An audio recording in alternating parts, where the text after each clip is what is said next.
اعوذ باللہ من الشیطان الرجیم بسم اللہ الرحمن الرحیم وَإِذْ أَخَذْنَا مِيثَاقَكُمْ لَا تَسْفِكُونَ دِمَاءَكُمْ وَلَا تُخْرِجُونَ أَنفُسَكُمْ مِنْ دِيَارِكُمْ ثُمَّ أَقْرَرْتُمْ وَأَنْتُمْ تَشْهَدُونَ ثُمَّ أَنْتُمْ هَؤُلَاءِ تَقْتُلُونَ أَنفُسَكُمْ وَتُخْرِجُونَ فَرِيقًا مِنْكُمْ مِنْ دِيَارِهِمْ تَظَاهَرُونَ عَلَيْهِمْ بِالْإِثْمِ وَالْعُدْوَانِ وَإِنْ يَأْتُوكُمْ أُسَارَىٰ تُفَادُوهُمْ وَهُوَ مُحَرَّمٌ عَلَيْكُمْ إِخْرَاجُهُمْ أَفَتُؤْمِنُونَ بِبَعْضِ الْكِتَابِ وَتَكْفُرُونَ بِبَعْضٍ فَمَا جَزَاءُ مَنْ يَفْعَلُ ذَلِكَ مِنْكُمْ إِلَّا خِزْيٌ فِي الْحَيَاةِ الدُّنْيَا وَيَوْمَ الْقِيَامَةِ يُرَدُّونَ إِلَىٰ أَشَدِّ الْعَذَابِ وَمَا اللَّهُ بِغَافِلٍ عَمَّا تَعْمَلُونَ أُولَٰئِكَ الَّذِينَ اشْتَرَوُا الْحَيَاةَ الدُّنْيَا بِالْآخِرَةِ فلا يخفف عنہم العذاب ولا هم ينصرون۔ صدق اللہ العظیم۔ محترم سامعین، بنی اسرائیل سے معاشرتی لحاظ سے جو احکامات ان کو دیے گئے تھے ان میں گزشتہ آیات کے اندر کچھ احکامات بیان کیے گئے۔ یہاں حکم یہ بیان کیا جا رہا کہ تم سے یہ وعدہ لیا گیا تھا کہ اپنوں کا تم نے خون نہیں کرنا اور اپنوں کو گھر سے بے گھر نہیں کرنا۔ ویسے ہی خون ایک بری چیز ہے، کسی کا بھی قتل ہو، لیکن اپنوں کا قتل تو بہت برا ہی ہے۔ تو ہمیں تم سے وعدہ لیا گیا تھا کہ اپنی قوم کے افراد کا قتل نہیں کرنا ناحق اور ان کو گھر سے بے گھر نہیں کرنا۔ ہمیں یہ حکم تمہارے نوشتوں میں لکھا ہوا ہے، صحیفوں میں موجود ہے، تم نے اس کا اقرار کیا، اس کو پڑھتے ہو۔ ہمیں وَإِذْ أَخَذْنَا مِيثَاقَكُمْ، جب ہم نے تم سے پختہ عہد لیا، یعنی یہاں میثاق سے مراد حکم دیا تمہیں کہ لا تسفکون دماءکم، کہ تم اپنوں کا خون نہیں بہاؤ گے، ولا تخرجون انفسکم من دیارکم، اور نہ تم اپنوں کو ان کے گھروں سے نکالو گے، وطن سے بے وطن نہیں کرو گے۔ ثم اقررتم، پھر تم نے اس کا اقرار بھی کیا، وانتم تشہدون، اور تم اس بات کے گواہ بھی ہو، یعنی اب بھی تمہاری کتاب کے اندر موجود ہے، پڑھتے ہو، تمہیں اس کا اقرار ہے کہ ہاں واقعی ہم سے یہ وعدہ لیا گیا تھا کہ خون ریزی نہیں کرنی، آپس میں گھر سے بے گھر نہیں کرنا ایک دوسرے کو، ویسے ہی کسی پڑوسی کو اتنا تنگ کرنا کہ وہ گھر چھوڑنے پر مجبور ہو جائے، کتنی اخلاقی اور گری ہوئی عادت ہے، اور خصوصاً اپنا رشتہ دار ہو، اپنی قوم کا ہو، اس کو بے گھر کرنا تو یہ بہت ہی بری عادت ہے۔ اب آگے اللہ رب العزت فرما رہے کہ تم اس وعدے پر بھی پورے نہیں اترے، اپنوں کے ساتھ تم نے خون ریزی بھی کی، ان کو گھر سے بے گھر بھی کیا۔ اب یہ کس طرح ہوا؟ نبی علیہ السلام کے زمانے کے یہودیوں کے احوال سامنے رکھ لیں۔ 3 قبیلے اس وقت مدینہ طیبہ میں یہودیوں کے تھے، بنو قریظہ، بنو نذیر اور بنو قینقہ۔ اب ظاہری بات ہے جہاں یہ آ کر آباد ہوئے وہاں عربوں کے قبائل اوس اور خزرج تھے، اوس اور خزرج کی آپس میں لڑائیاں رہتی تھیں۔ اب یہ قبیلے ان میں سے اپنے اپنے مفادات کی خاطر کچھ اوس کے جتھے کے ساتھ مل گئے، کچھ خزرج کے جتھے کے ساتھ مل گئے۔ اب جب لڑائیاں ہوتی تو اپنے اپنے جتھے کا ساتھ دیتے اور پھر ایک دوسرے کو مارتے۔ ظاہری بات ہے دونوں طرف بنی اسرائیلی ہی ہوتے تو ایک دوسرے کی خون ریزی کرتے، ناحق ظلم و زیادتی دنیاوی مفادات کی خاطر۔ اللہ تعالیٰ فرما رہے ہیں ثم انتم ہؤلاء تقتلون انفسکم، پھر تم ہی ہو کہ اپنے افراد کو تم نے قتل کیا، وتخرجون فریقا منکم من دیارہم، اور تم نے اپنے میں سے ہی ایک گروہ کو ان کے گھروں سے نکال دیا، تظاہرون علیہم بالاسم والعدوان، مدد کرتے ہو ان کے خلاف گناہ اور ظلم و زیادتی کی، ان کے دشمنوں کی، یعنی ان کے خلاف ان کے دشمنوں کی مدد کرتے ہو، اور یہ مدد کوئی سچائی، حسن نیت یا کسی دینی مفاد کی خاطر نہیں، صرف ظلم و زیادتی کی وجہ سے۔ اللہ تعالیٰ فرما رہے ہیں اور یہ بتایا جا رہا ہے کہ جس طرح کی دنیاوی سیاستوں میں جتھے بن جاتے ہیں اور ایک دوسرے کے اوپر لعن طعن ہوتی ہے، لڑائی جھگڑے ہوتی ہیں، اور وہاں پر بھی ایسے ہی تھا، اوس اور خزرج آپس میں لڑتے تھے ذرا ذرا سی بات کے اوپر، دنیاوی مفادات کے خاطر، اور یہ بھی ان کا ساتھ دیتے، اور پھر اسرائیلی کا قتل کرتا ان کو گھر سے بے گھر کرتے، قتل ہوتے، قید ہوتے، اور یہ بے گھر ہونا ہوتا۔ پھر اللہ رب العزت فرما رہے ہیں وَإِن يَأْتُوكُمْ أُسَارَىٰ، اور اگر تمہارے پاس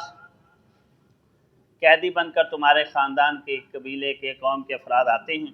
تو فادوہم، تو تم فدیہ دے کر اس کو چھڑا لیتے ہو اور اس پر بڑا فخر کرتے ہو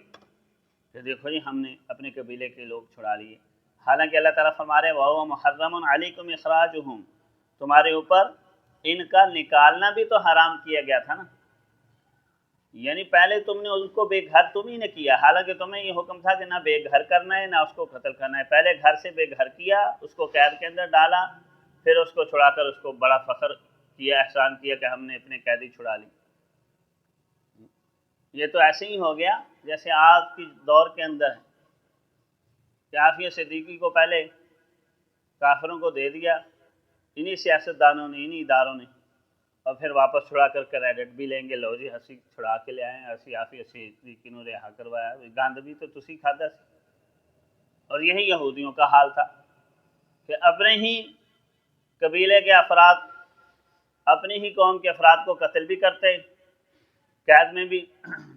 ڈلوا دیتے، پھر فدیہ دے کر ان کو چھڑاتے اور اس پر فخر کرتے، کارنامہ صرف شہرت کی خاطر کہ ہماری واہ واہ ہو جائے۔ اللہ رب العزت فرماتے ہیں افتؤمنون ببعض الکتاب وتکفرون ببعض، کیا تم بعض کتاب کے اوپر ایمان رکھتے ہو اور بعض کتاب کے حصوں کا کفر کرتے ہو؟ یعنی تمہاری طرز زندگی سے یہ سمجھ آتا ہے کہ تم تورات کو مانتے ہی نہیں، بس دل چاہی زندگی گزارتے ہو، جس کے دل اوپر چاہتے ہو عمل کرتے ہو، جس کو چاہتے ہو چھوڑ دیتے ہو، بلکہ کفر کرتے ہو، ماننے کے لیے تیار ہی نہیں ہو۔ اور یہی اصل میں کفر ہوتا ہے، اللہ رب العزت کی ماننی ہے تو اس کے سارے احکامات ماننے، اور جو دنیاوی طمع اور لالچ اور مفادات کی خاطر انسان عمل کرتا ہے تو اس کا مطلب یہ ہوتا ہے کہ جو عمل کر رہا ہے وہ بھی طمع کی خاطر ہی کر رہا ہے، کسی دنیاوی اغراض و مقاصد کی خاطر، اللہ رب العزت کی خاطر تو عمل نہیں ہو رہا۔ اللہ رب العزت کی خاطر عمل ہوتا تو اللہ تعالیٰ نے تو ساری احکامات دیے تھے، اللہ تعالیٰ نے تو کہا تھا اپنے مسلمان بھائی کا ساتھ دینا، کافروں کے حوالے ان کو نہیں کرنا، کر رہے ہیں پھر چھڑا رہے ہو، پھر اس پر کریڈٹ لے لیا جا رہا ہے۔ اور یہ بنی اسرائیلیوں کی خصلت بیان کی جا رہی ہے کہ یہ اسی طرح کرتے تھے، اور یہ بدترین کفر ہے۔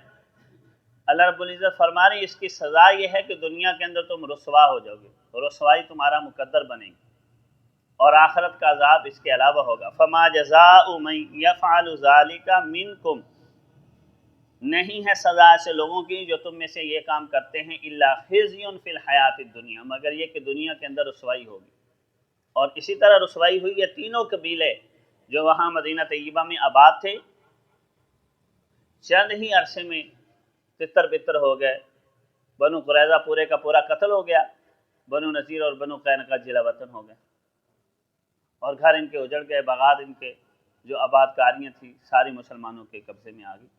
اور ہر قوم کا یہی سزا ہے، یہ صرف بنی اسرائیلیوں کے لیے نہیں، من حیث القوم جو اپنی قوم سے غداری کرے گا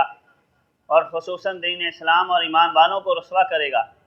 کافروں کا ساتھ دے گا، اللہ رب العزت فرماتے ہیں وہ اصل میں کفر ہی کر رہے ہیں، منافقانہ طرز زندگی گزار رہے ہیں، دنیا کے اندر ذلت اور رسوائی کے علاوہ اور کچھ ان کے حصے میں نہیں آئے۔ جنہوں نے ٹیپو سلطان کے ساتھ غداری کی، میر جعفر اور میر صادق کا خاندان، جب انگریز ان کو اس غداری کے اوپر ماہانہ پھر وظیفہ دیتا تھا نا، تو آوازہ لگاتے تھے کہ غدار میر جعفر اور میر صادق کے خاندان والے آئیں اور اپنا مشاہرہ لے جائیں، ساتھ غدار کا لفظ بولتے تھے، ایسی رسوائی ان کی ہوتی، اور یہ رسوائی دنیا کے اندر ہو کر رہتی ہے، اللہ رب العزت کا قانون ہے، سوائے رسوائی ذلت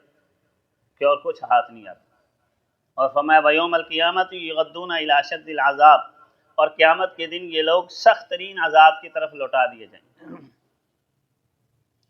کیوں سخت ترین عذاب؟ اس لیے کہ یہ ایمان سے ہاتھ دھو بیٹھے ہیں، یہ جو تھوڑی بہت ان کے نام مسلمانوں جیسے ہیں، یا بنی اسرائیلیوں کے نام بھی ایمان والوں جیسے تھے، وہ صرف نام کے تھے، حقیقت کی ایمانی ان سے خارج ہو چکی تھی۔ حقیقت ایمانی یہ تھی کہ اللہ رب العزت کے سارے احکامات کو ماننا ہے اور اس کے آگے سر تسلیم خم کرنا ہے، اور یہاں صرف دنیاوی مفادات تھے، اغراض و مقاصد تھے، تو اس وجہ سے فرمایا سخت ترین عذاب ہوگا۔ وَمَا اللَّهُ بِغَافِلٍ عَمَّا تَعْمَلُونَ، اور فرمایا اللہ غافل نہیں ہے ان اعمال سے جو تم کر رہے ہو۔ اس سے یہود کی ریشہ دوانیوں سازشوں کی طرف اشارہ ہے، اور واقعی ایسی قوم سازشی ہوتی ہے کہ جب غیروں کا ساتھ دینا ہے انہوں نے تو اپنوں سے ظاہری بات ہے سازشی کرنی ہے، تو اللہ رب العزت فرماتے ہیں میں تمہاری سازشوں سے ریشہ دوانیوں سے غافل نہیں ہوں۔ اللہ رب العزت تو دیکھ رہے ہیں کہ اس کے وفادار بندوں کے ساتھ کیا ہو رہا ہے، اس کے مومن بندوں کے ساتھ حکم اللہ رب العزت نے کیا دیا اور کیسے زندگی گزارنی اور کیا کیا جا رہا ہے۔ تو ہمیں کیا اللہ مخلوقات کا رب ہے کہ اللہ کی ذات کو پتہ نہیں ہے، غافل نہیں ہے اللہ تعالیٰ،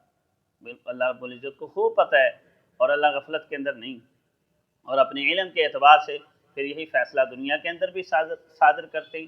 اور آخرت کے اندر۔ اب آگے اس کی وجہ بیان کی جا رہی ہے کہ ایسا کیوں ہوتا ہے کہ اپنوں کو چھوڑ کر غیروں کا ساتھ دیا جاتا ہے۔ اس کی وجہ بیان کی جا رہی ہے کہ صرف دنیاوی اغراض و مقاصد ہوتے ہیں، جھوٹا منصب، واہ واہ، تشہیر بازی، فما اولئک الذین اشتروا الحیات الدنیا بالآخرہ، یہی وہ لوگ ہیں جنہوں نے دنیا کی زندگی کو خریدا آخرت کے مقابلے۔ دنیا ڈالروں کی وجہ، آپ دیکھ لیں، ہم اپنے ارد گرد کا جائزہ لیں، ڈالروں کی وجہ سے انگریز کہتا ہے یہ تو اپنی ماں بیچ دیتے ہیں، ان کو چند ڈالر دے، اور یہی ہوتا ہے، جس کا مطلب یہی ہے کہ ایمان کیا کہتا ہے، دین کے تقاضے کیا ہے، اللہ اور اس کے رسول نے کیا احکامات دیے ہیں، اس سے کوئی پرواہ نہیں، وہ ڈالر چاہیے بس، اور ایسے ہوا ہے،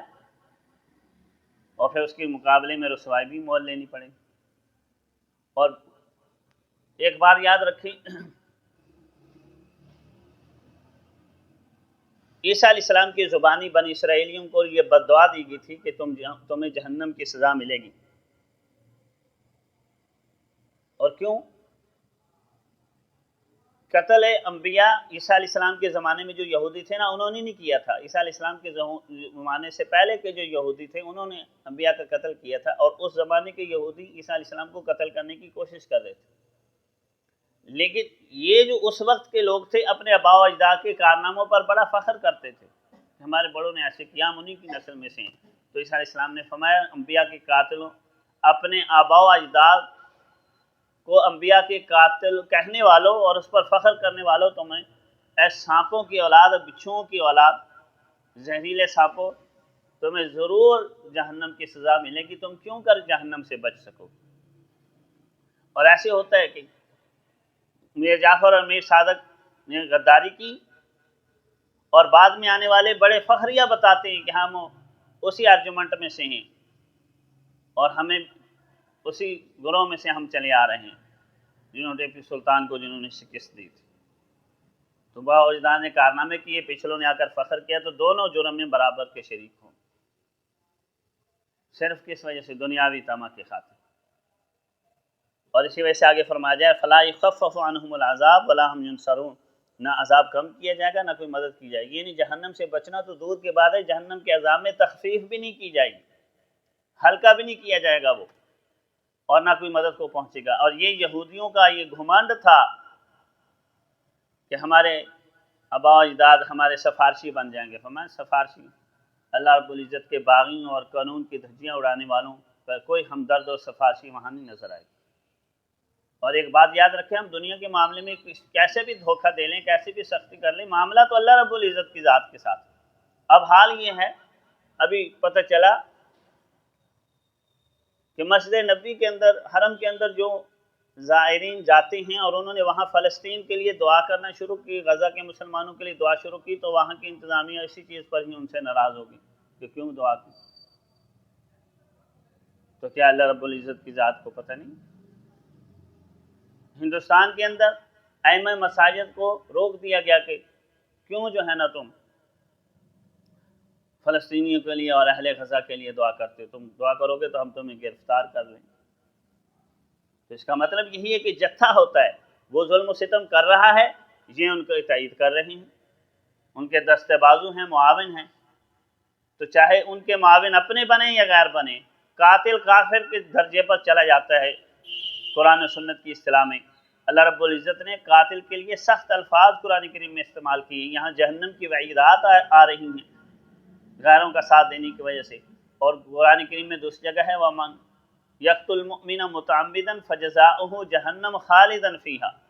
جو کافر کے لیے الفاظ استعمال ہوئے ہیں وہاں وہ قاتل کے لیے استعمال ہو رہے ہیں۔ وجہ اس کی یہ کہ اس کا ذہن یہ بن جاتا ہے کہ چھوڑو جی دین کیا کہتا ہے، اپنی مرضی کرو، اپنا مفاد دیکھو بس، اور دین کو ہلکا سمجھنے لگ جاتا ہے، اور قتل اور حرام چیز کو ہلکا سمجھ کر جب انسان کرتا ہے تو اس کا کفر کا دائرے کے اندر وہ چلا جاتا ہے، حرام کو حلال سمجھ بیٹھتا ہے۔ اور یہ قرآن کریم کی ان آیات سے، اس اسلوب سے یہ پتہ چلتا ہے کہ دین کو، آخرت کو تو وہ بھلائے ہی بیٹھے تھے، یعنی اگر کچھ وہ کام بھی کرتے تھے نا دین کا تو اس وجہ سے نہیں کہ آخرت میں اس کی جزا ملے گی، بلکہ کہتے تھے دین اختیار کرو، دنیا میں فلاح پاؤ گے، ترقیاں ملیں گی، صرف دنیا کی خاطر۔ اولئک الذین اشتروا الحیات الدنیا بالآخرہ، یعنی یہ جو انہوں نے کیا نا، اپنے قیدی بھائیوں کو چھڑایا فدیہ دے کر، تو یہ اس وجہ سے نہیں کہ آخرت میں اس کا بدلہ ملے گا، کہ آخرت اگر چاہتے تو شروع سے ہی ان کو قتل نہ کرتے، شروع سے ہی ان کو بے گھر نہ کرتے، یہ اس وجہ سے چھڑایا کہ دنیا چاہتے تھے نا، اب وابہ ہوگی، کریڈٹ ملے گا۔ اللہ رب العزت اس دنیا کے جاہ و منصب سے اور اس مفاد اور اغراض و مقاصد سے اللہ ہماری پناہ عطا فرمائے، اور آخرت ہی کو مد نظر رکھتے ہوئے دین کو پورا اختیار کرنے اور اس کے اوپر عمل پیرا ہونے کی توفیق عطا فرمائے۔ وآخر دعوانا الحمدللہ رب العالمین۔